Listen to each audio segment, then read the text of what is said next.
Yo, people, and welcome to another episode of Through a Different Lens podcast. I am your co-host Joe. And I'm Jacob.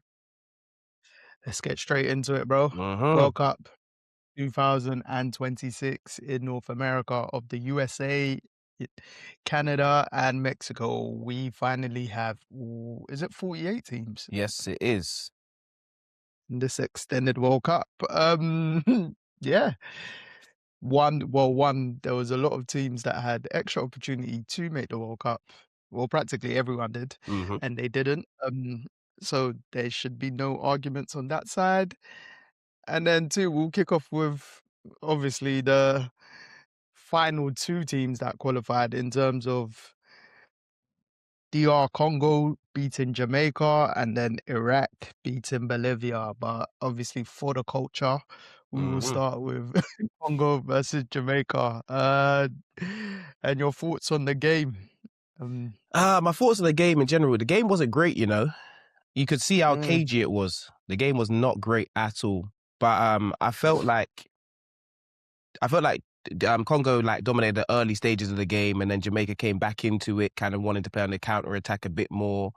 Congo obviously had a few of the better chances, and Jamaica kind of got into the game a lot more. I feel like if Jamaica played like this in the group stages, they would have automatically qualified for the World Cup. But, you know, they didn't, so they had the opportunities after opportunities and came to here where they got to play a tough nation in Congo. I think Congo are resilient. I feel like they'll need to make a few changes for their World Cup squad if they want to make some noise, because this can't be it. mm, This really can't be it. I know it's like, you know, one of them games where it's, if we lose, we're out, and if we win, we're in. So there's a lot of tension, a lot of pressure. But you'd expect a nation of Congo's size and the players that they do have to produce something better than that. You get what I mean? They won the game, which is the main thing, and they're in the World Cup. So mhm, they now can do that. But I felt like the game would be more entertaining, but you expect it from a specific game like that. One and done, similar mhm. to March Madness, similar to the NFL playoffs. It is literally you win and you're in. So it was an interesting perspective and an interesting game to watch, but I feel like I needed to see more from both sides. But Jamaica gave me some like hope in terms of, okay, I feel like they'll take this and be able to progress in the next 4 years to try and make the next World Cup. But Congo need to focus really for this World Cup, and, you know, big up the Congolese people. They're happy, they're healthy, they're going to be enjoying in Mexico, because I think they're playing in Mexico for the group stages. So they'll be enjoying. Yeah, I think the stadium that they played in is a stadium they'll be playing in their group stage. Yeah. Anyway, because the game last night was in Mexico. I thought that Congo started off really sharply, to be Mm. to be fair. Like, and they were unlucky. Obviously, they scored offside goal. Yeah. Um, and they just showed much more urgency early in the game. Um, it's like not the occasion got to Jamaica, but early on, I was like, bro, like, don't get me wrong, I get the tightness of the game, but show a bit more oomph. Mm. And it was just all Congo for me, like very early on in the game. And like you said, Jamaica settled, but they didn't really create nothing. I think even throughout the whole game, they had one shot on target. Obviously, Congo only had three, but like they had 19 total shots, whereas Mhm. Jamaica only had six. So it was just, it w- I would have felt not hard done by if Congo lost, but it was like for me, they're the team that gave the real effort in that Mm. sense, and then they defended really well in it. Not to say Jamaica didn't give an effort, but I think the way Jamaica played, that kind of summed up their campaign, because a lot of that their fans were unhappy that they even got to this stage, because obviously in their group, Curacao topped the group, Mhm. and they left points on the board against Trinidad, if I'm not mistaken, as well. Yep. So, like, again, with the extension of this World Cup, you'd expect Jamaica to be the ones that come out the CONCACAF region, um, the North American region in general, like Mhm. regardless with the players that they have. Obviously, we know that they've had issues over the years in terms of selections and then players falling out, coming back into the team, etc. But they called up a good enough contingent um, in a few of their games, and then yeah, just for them to lose the way they did, and I think Congo deserved the win. And like not even a biased thing, but I was happy that they won Mm. because again, like they went through the tougher path. Yeah, definitely. Because again, the African qualifiers weren't easy Mhm. itself. Like, and we got big countries in Cameroon and Nigeria that missed out. Like, but Congo had to get through Nigeria in the qualifying stage to get to this stage and be the highest ranked team. So, like, boy, we saw it during AFCON. Congo were a solid side. They lost Mm. what to Algeria in extra Extra time. time. Yeah. So like they were a solid side, but again, like you said, the thing with them going into the World Cup, you saying something needs to change. I don't know what needs to change because I felt like that was their best team in it, and they've just not got enough cutting edge for me. Like Yeah. they're wasteful in the final third because Mm. they were getting into the final third just last Easily. night. Easily as They were well. getting into the final third, and we've seen that like sorry that I'm rambling, but the game against Nigeria, they defended well and played as a team and then played on the counter. Whereas like last night, they were the team with a bit more driving force. But Mm. it's again that final third thing, like they need Wissa to find his Brentford form coming into the World Cup because obviously this year has been a bit of a struggle for him. Yeah, you could see that last night, especially with Wissa. You could especially see that with him. Because he was kind of like he looked sharp in areas, but not in the areas we saw as Mhm, in the Brentford days. So he'd get the ball, and I was thinking, "Go on, do it," and he wouldn't do it. You get mhm, what I mean? So I was disappointed in him, but you know I can understand it because obviously he's been out for a long time. He's just back playing with Newcastle now. You get what I mean? It's been an injury-ridden season. I was very disappointed in Leon Bailey though.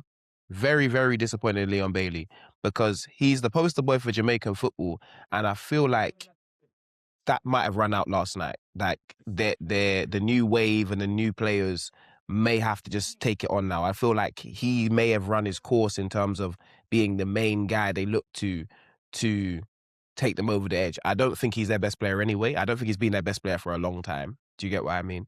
Um, mhm. but he's the one that was Jamaican born and, you know, reps Jamaica to the highest and, you know, he loves the culture and respectfully, that is what you want from a Caribbean nation. And that's what you want your that's what you want your face of your national team to be. But he's not at the level right now where he can be carrying the team.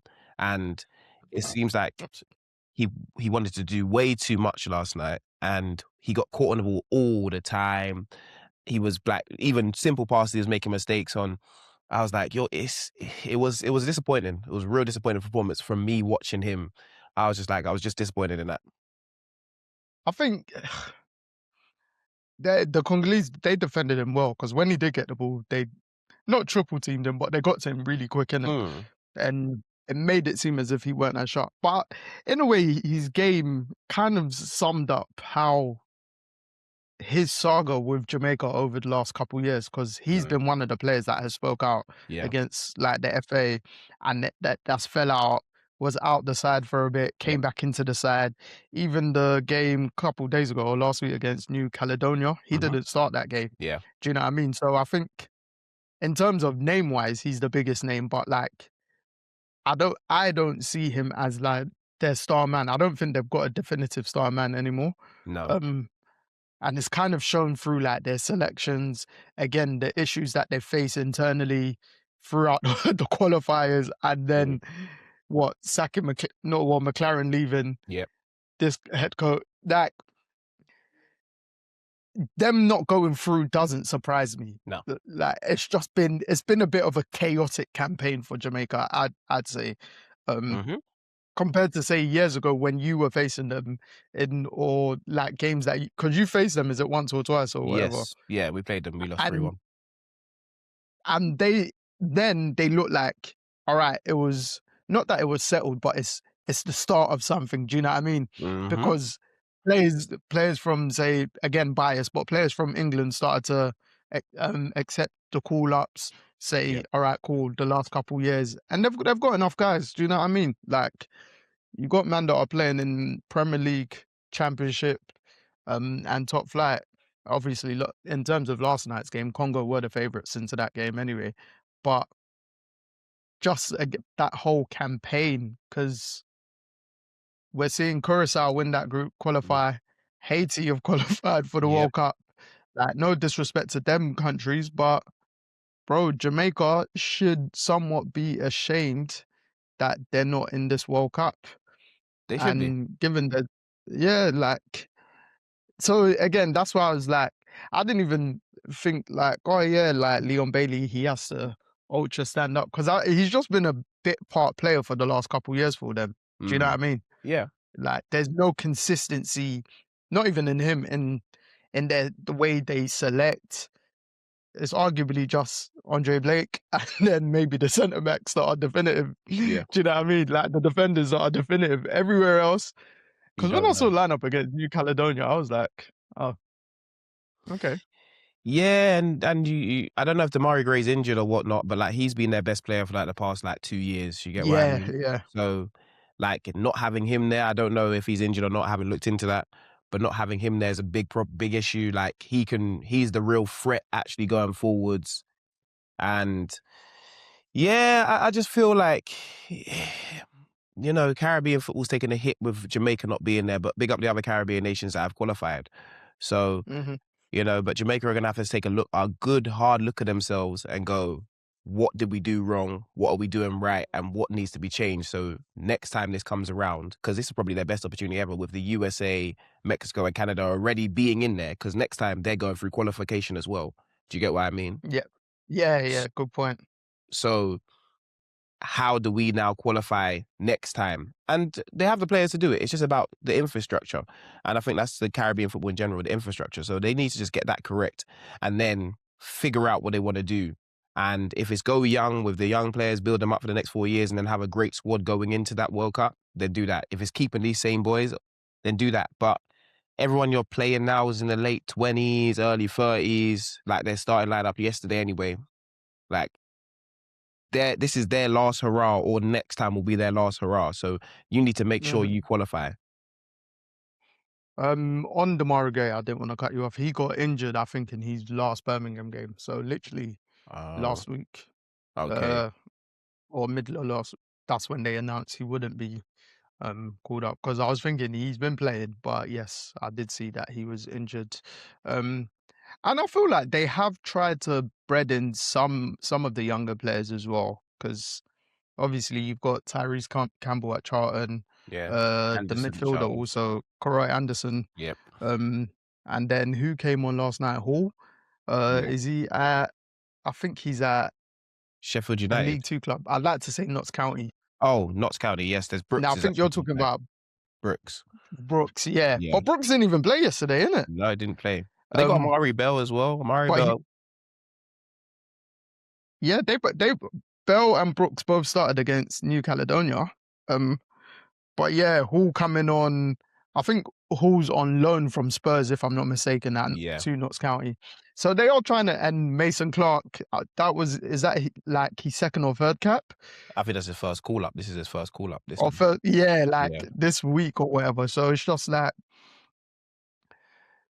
they they they've got a decent amount of experience, and then youthful players in it. But Mm. I just think it's been a chaotic campaign-ish. Like, obviously I don't know the full ins and outs with what happened with McLaren, and it seems like he gave it a good go, but there might have been some political stuff with the FA. Um, Again, like I stated earlier, Leon Bailey having his issues in and out and stuff. So it's a very good point you made bringing up Damari Gray. That was a big loss for them because Mhm. he's actually been their main guy. Yeah. Yeah. It's hey, look, Caribbean football, they know what they need to do in it. They know what they need to do. Jamaica's FA need to look long and hard about and at this process and go, what do we want to do next? And everything's got to be Mhm, structured and tailored towards the World Cup, not the Gold Cup, not the Copa America, the World Cup. Because y- granted, you're going to qualify for Gold Cup because you should, but it's not a given anymore. You should qualify for Copa America because you should, but again, it's not a given anymore. But the mhm. World Cup is the main focus. That's what every international team, every international player wants to play in. So, like, missing out on this opportunity is massive, and I feel like next 4 years need to be just tailored towards that. But do you think with the way they are currently going, them just about like bringing in the younger guys, they should also say the next CONCACAF or Gold Cup, for instance. Like Gold Cup, they should go with the aim to win the next Gold Cup. Yes. So it then that stepping stone for the next World Cup. Yes, I feel like they should be now striving to become the best nation in the region, in the CONCACAF region. You get what I mean? They have the players Hmm. to rival the USAs, the Canadas, the Mexicos. They Yeah. have the quality of player. Do you get what I mean? If you select correctly. So I feel like definitely, they should be. As you said, stepping stone should be let's win the Gold Cup. Next stepping stone should be Copa America quarterfinals or something like that. Do you get what I mean? Hmm. And then it's qualify for the World Cup. But keep a consistent squad whilst doing this. Yeah. Don't be, oh, it's World Cup time now. Oh, that good player's playing here that didn't want to come for 5 years. Let's pick him. Do you get what I mean?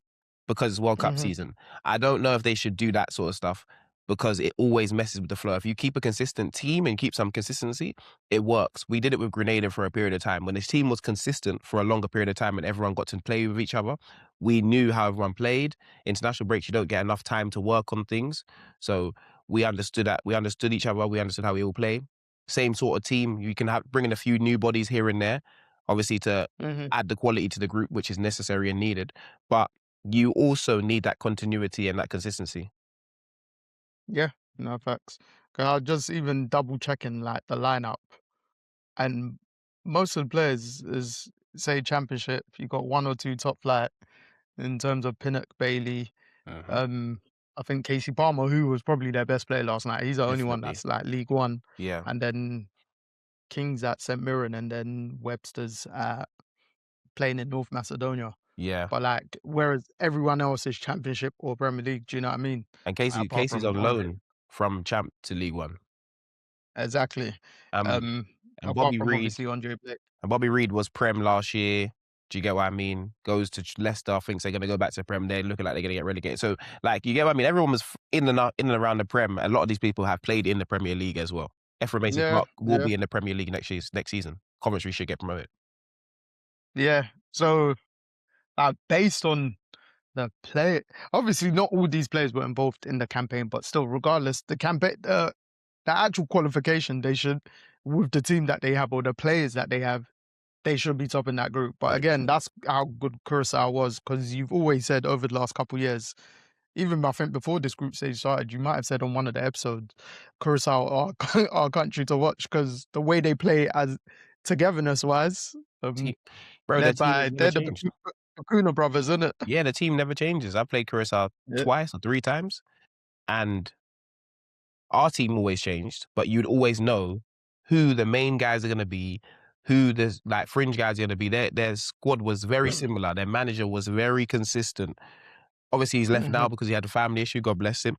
But like that was the consistency, and you can see that consistency's carried through for years. They went gold. They've done the Gold Cups. They've done this. They've done that. They've done this. Boom, World Cup. It's not Yeah. by accident. And then their opponents, obviously, we've been speaking about Jamaica a lot, but Congo, like fantastic achievement for them. It's their second World Cup in 52 years, I believe. Mhm. Like, and obviously, all what Congo are going through as a nation in terms of like their own civil stuff, I think that will majorly uplift the country even more. Apparently, today's a paid national holiday, Nice, nice, and nice. deservedly so. In it, you get me? Mhm. Like they've got enough players in in and around top flight Europe as well, where they can potentially, given how this World Cup is, they could potentially be one of those teams that could aim to be one of the better second place teams to come out the group. I'm just double checking their group. They So got their group's Portugal, Portugal, Colombia. Uzbekistan, and Colombia. Yeah. So, It's but possible. and literally in these one-off games, Yeah. they get a draw against Portugal for argument's sake, hold the ship, nick a 1-0 against Colombia, and beat Uzbekistan, and then boom, they're through. Literally.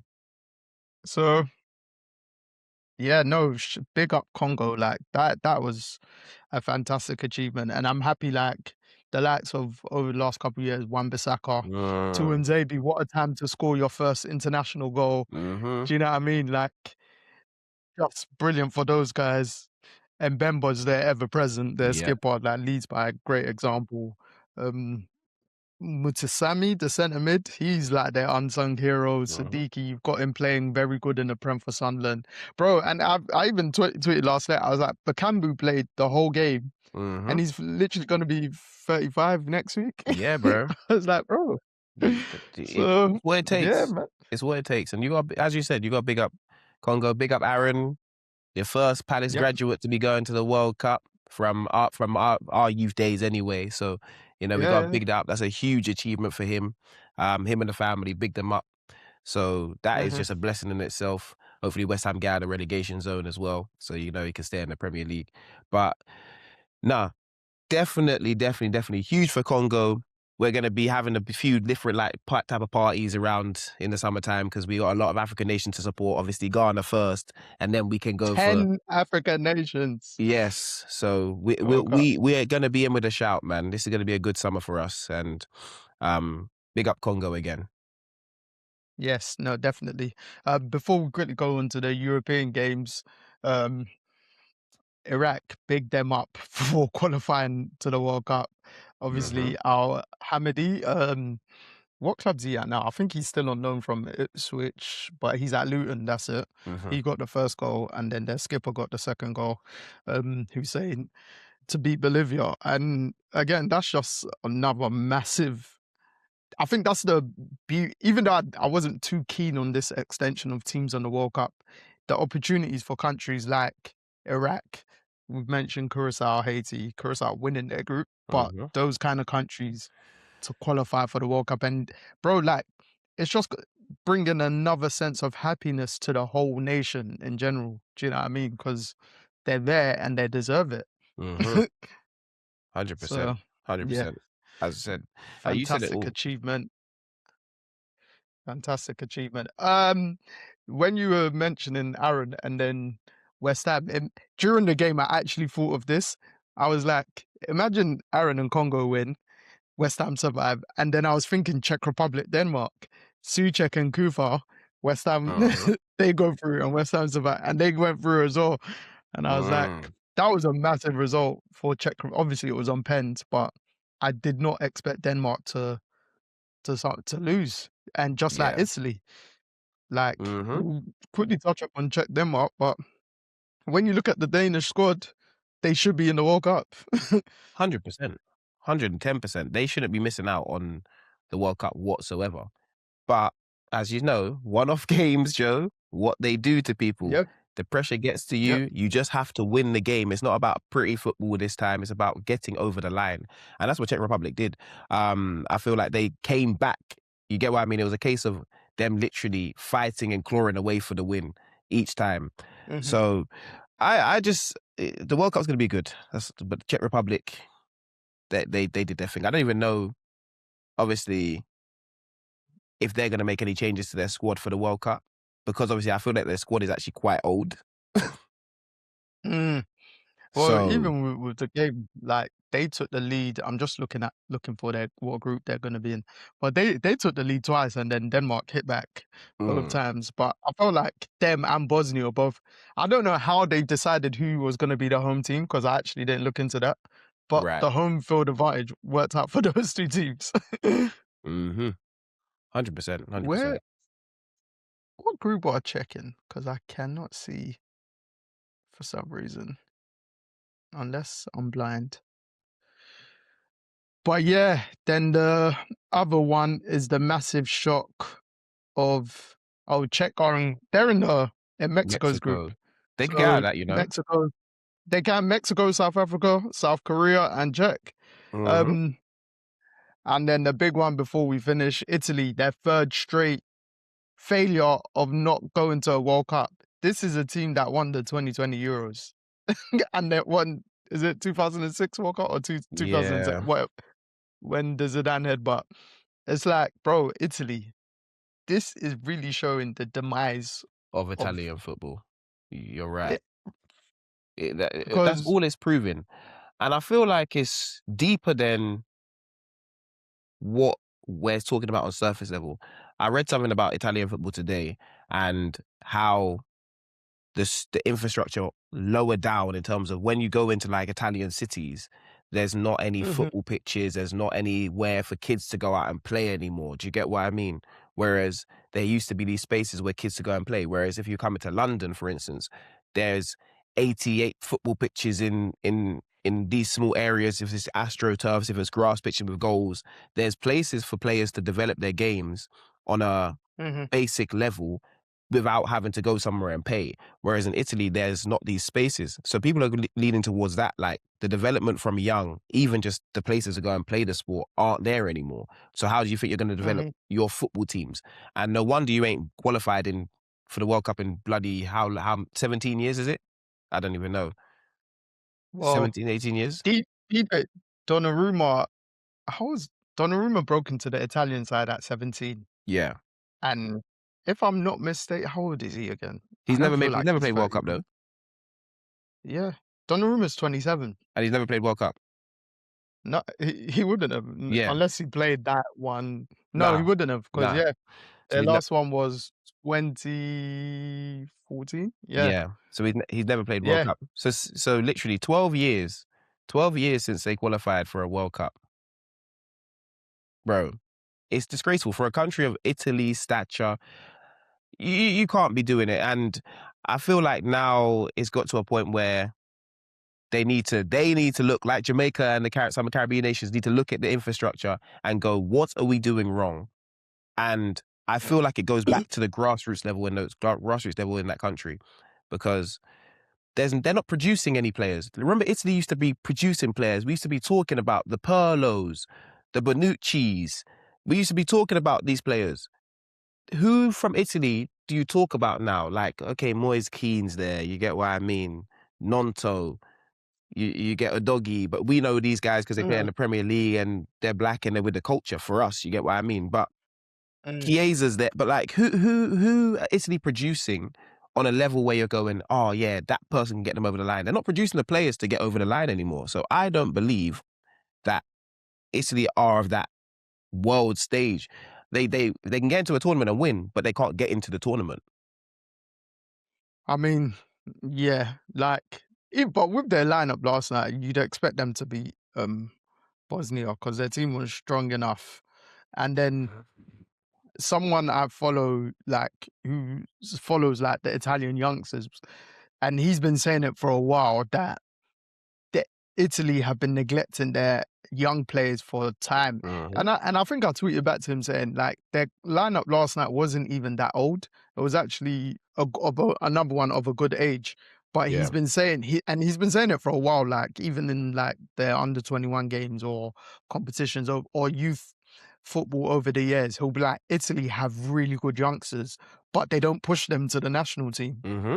And I was like, bro, that's why a lot of people don't really know of them as much. Do you know what I mean? In terms of the showcase part. And then, like we said, people aren't really watching Italian football like that to then keep an eye for the best young players unless they're actually playing That's within the the thing. first team. And the only young one that I can think of is Esposito, the striker at Mm-hmm. Inter Milan.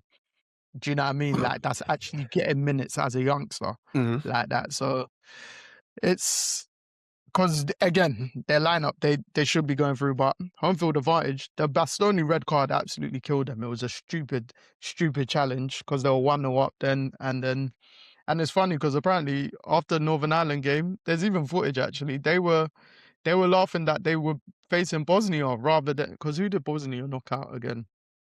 Yeah, Bosnia played Um, Wales. Wales on Yeah. penalty, yeah.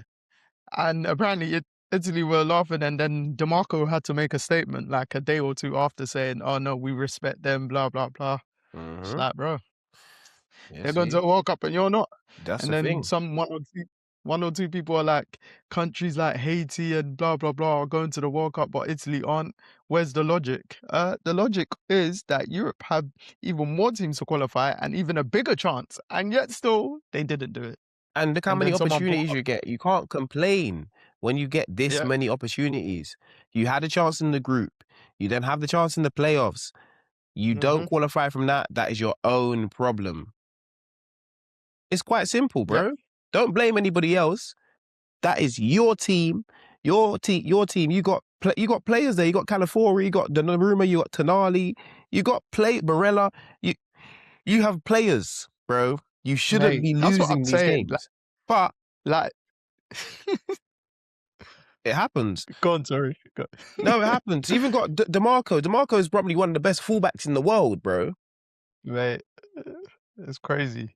So It is crazy. you can only blame yourself. But big up Edin Dzeko, carrying Bro, Bosnia to the World Cup. Him still going strong out there. I don't know how old, 30, probably 37, 38 years old. I don't know how nah, old. Dzeko's 40 now. For Jesus Christ, Yeah, 40-year-old. turned 40 2 weeks ago. 40 years old going to the World Cup. You got to big up Edin Dzeko every time. So, And they qualified, I think, 2014. Obviously, he spearheaded them. And these are the only 2 times Bosnia have qualified for the World Cup. so last time they qualified was when Edin Dzeko was 24, and he's going again at 40. This is the No, great way. 12 years ago, so he was 28. 28. Okay. Do you know what? Yeah, My mind keeps because he's thinking we're in 40, bro. 2030. And it was even great to see the celebrations in Sarajevo. I believe that's their capital. Like videos that I saw last night. I was like, bro, this is what it is about. Do you know what I mean? When you claw your country and you do something like that, and then I was just seeing like Iraq going back to them. It's been 40 years since they've been in the World Cup. Yeah. So, Yeah. so no one can, none of these big nations or journalists that are black, it's not logical that they're not, bro. Everyone had the same opportunity to qualify, and they didn't. 100%. 100%. Big disappointment, but the game's a game. I mean, we're used to Italy not being in the World Cup. This is the thing. It don't matter how big it is, big, small, like they're not there. Literally. So, They yeah. they scammed their way to Euro 2020. Obviously, they won it legitimately. And then, bro, how you not making World Cups even sad? What kind of nonsense is this, bro? Yeah. But hey, obviously, I guess we can wrap up there. But big up the countries that made it to the World Cup. We will do a World Cup preview before the competition starts. The opening game 11th of June, I believe, Mexico, South Africa, if I'm not mistaken. Yes, I believe so. Which I believe was the opening game for the 2010 World Cup in South Africa. Yeah, big game. Big game. You Yeah. know the celebration? Yeah. I mean, Yeah. that group, crazy open. There we go. I got my guy Jacob dancing, bro. South Africa can further take Amapiano North America side even more. You get me? Take the movie sellers there. But hey, pick up the countries that qualify for the World Cup that created their own histories, and unlucky to the countries that didn't. Yes. But yes, that is our World Cup qualification chat, and it showed how important these March internationals were for those that is like, oh, they shouldn't be games. In this case, they There should definitely be. had to be games. Yes. You get me? As the lads say, Tell a friend to tell a friend. get me and the man himself. Like and subscribe. What he said, hit those buttons, get in the comments, and we will keep on delivering for you guys. But right now, it's time to wrap up. Joe, signing out. Jacob signing out. Thank you for Listening.